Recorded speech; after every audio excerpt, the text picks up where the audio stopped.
Merhaba arkadaşlar, hepinize kolay gelsin. Bugün sizlerle beraber kısmet olursa bu güzel projemizi başlayacağız ve bir tane kazak çalışmamız olacak.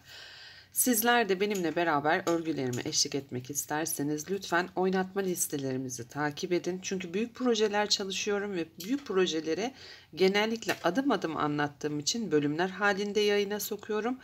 Oynatma listelerinden ulaşabiliyorsunuz en rahat şekilde. Bu arada açıklama kısmına ben oynatma listelerini tabii ki ekleyeceğim ama gözden kaçırmış olan arkadaşlarım için de bunu belirtmek istiyorum. Öncelikle çalışacağımız proje tığ işi bir proje ve 2-2,5 seneden beri oldukça revaçta olan bu modeli sizlere detaylı olarak anlatacağım kısmet olursa. Görmüş olduğunuz gibi bir ön çalışma hazırladım sizlere ve bu ön çalışmanın neticesinde de projemize başlayacağız kısmet olursa. Himalaya Everyday Anti Peeling Bebe ipi kullandım. Bu projenin ön demo çalışmasını yaparken hemen şimdi sizlere santim hesabını vermek istiyorum. Modelimizin üst kısmı şurası, alt kısmı da burası. Tabii tam tersini de kullanabilirsiniz ama genellikle şu bölümü tam yakanın boğazın alt kısmı olarak oturtmuşlar benim incelediğim projelerde de. Şuradan sağ ve sola diye ayrılacak olan bölümleri de omuz kısımları olarak çalışılmış. Bu arada kollar, ön beden, arka beden aynı şekilde tığ işi olarak çalışılıyor. Tabi dilerseniz farklı bir çalışma yaparak düz örgülerden de faydalanabilirsiniz bu proje için. Hemen santim hesabını vermek istiyorum şimdi sizlere. Bakın burada 1, 2, 3 yarım projelerle beraber 4 diyelim ama genellikle 3 model üstünden sabit kalalım. Şöyle bakın 23 santim örgümüzün uzunluğu, ön beden uzunluğu. Şimdi çalışacağımız projede ise ben şöyle hazırlığımı yaptım. Şöyle göstereyim, tabii daha geniş olacak artık. Burada da hemen santim hesabımızı alalım. Şöyle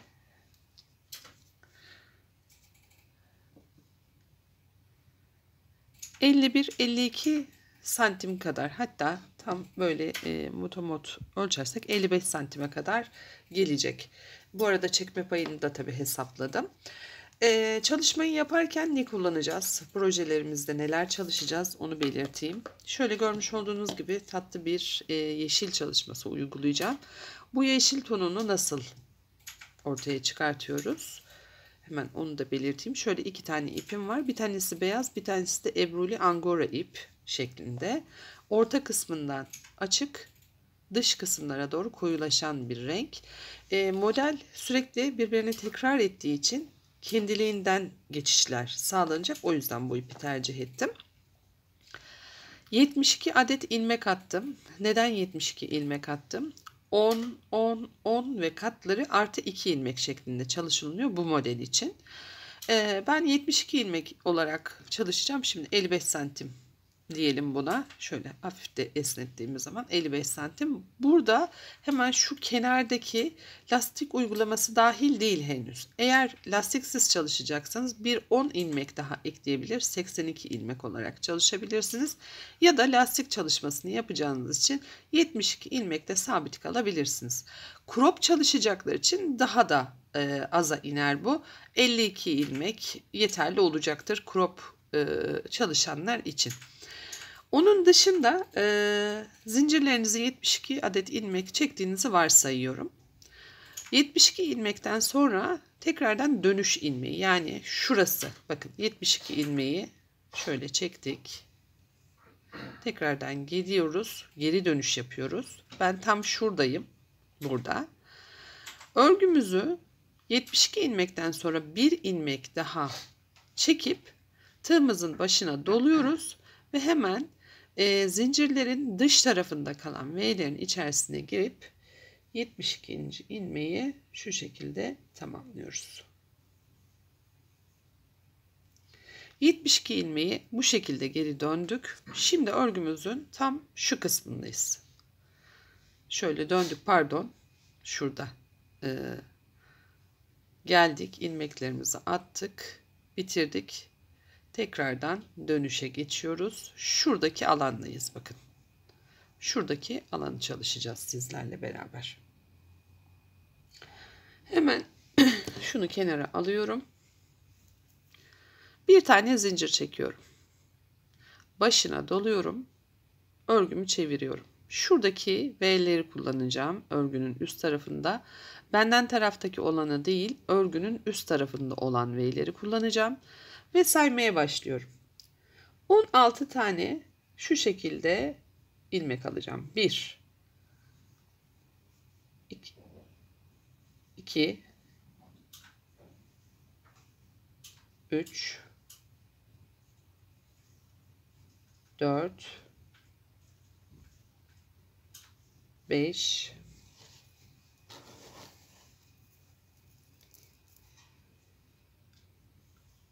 6 7 8 9 10 11 12 tane ilmeğimi aldım. Şu şekilde. 12 ilmekten sonra tekrardan geri dönüş yapmam gerekiyor. O yüzden bir tane zincir çekiyorum. Ve tekrardan örgümü döndürüyorum şu şekilde. Başına doluyorum. Gene benden tarafta olanlara değil, örgümün tepe noktasındaki V'lerden çalışacağım. Hemen 1 2 3 4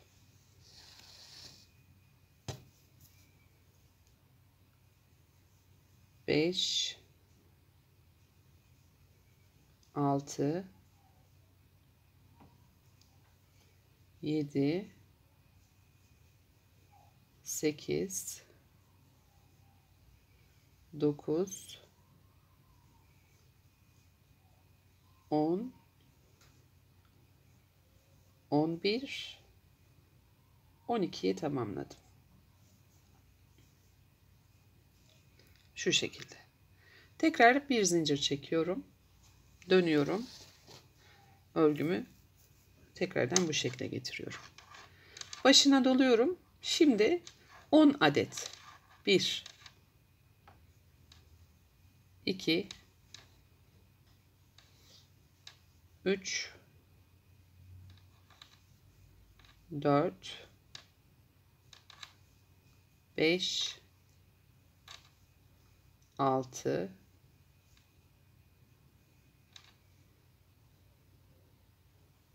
7 8 9 10 adedi tamamladım. Geriye dönüyorum.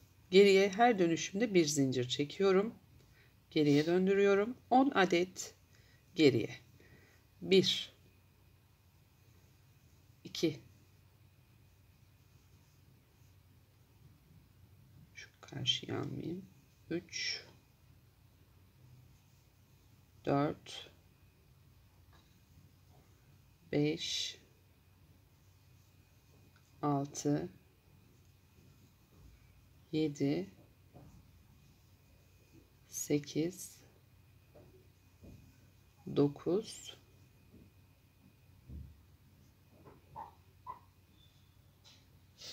10 adet geri dönüşümü tamamladım.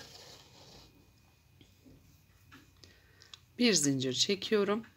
Şimdi 8 1 2 3 4 5 6 7 8 adedi tamamladım. Bir zincir çektim. 8 adedi geri dönüyorum.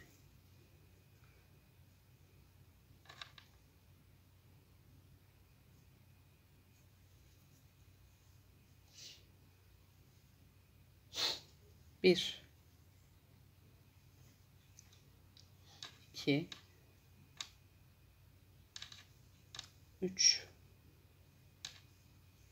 4 5 6 7 8 adeti tamamladım. Tekrar dönüyorum. Bir zincir çektim. 6 adet. 1 2 3 4 5 6 adedi tamamladım. Bir zincir çekiyorum. 6 adedi geri dönüyorum. 1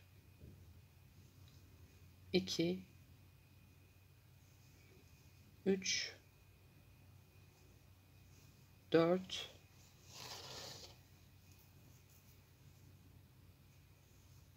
5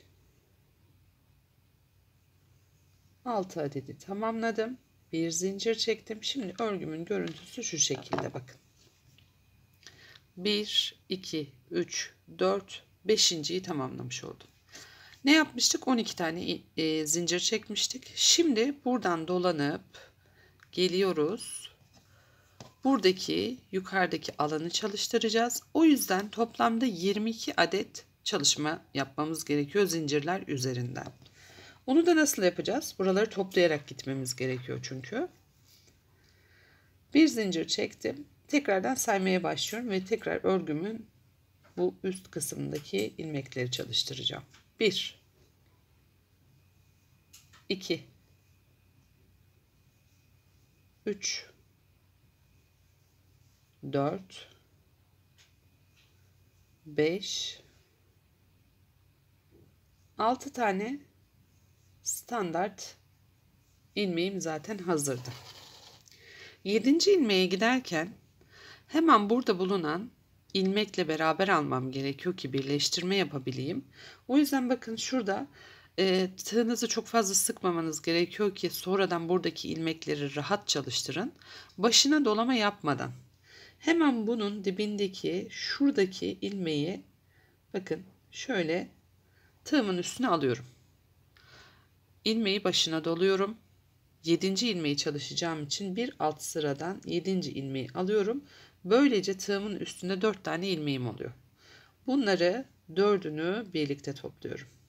7. ilmeğim hazır. 8. ilmeği çalıştırmak için doladım. 8 dedim. 9. ilmeği çalıştırmak için tekrar başına dolamıyorum. Bakın buradan gelenin hemen şurada bazen sıkışabiliyor bu ilmek. İlla ki bunu takip edin. Şuradaki şu ilmeği almam gerekiyor. O yüzden tırnağınızdan genellikle yardım alacaksınız. Bakın 9. ilmek için tekrar başına doladım. 9. ilmek için tekrar bir ilmek çekiyorum. 4 ilmeğim hazır ve 9. ilmeği böylelikle tamamlıyorum. 10. ilmek için hazırlamı yaptım. 10 dedim. 11. ilmeği çalıştırmak için başına dolamıyorum. Hattı takip ediyorum. Son kısımdaki şuradaki alanı alıyorum. Başına doluyorum. 11. Tekrar doluyorum. 12. Bakın devamına getiriyorum. 13. ilmeği çalıştıracağım. Şöyle başına doladım. Ve artık burada 12 tane ilmeğim bittiği için şuradaki alana başlatacağım. 13. ilmekteyim. 13 diyorum. Devam ediyorum. 14 15 16 17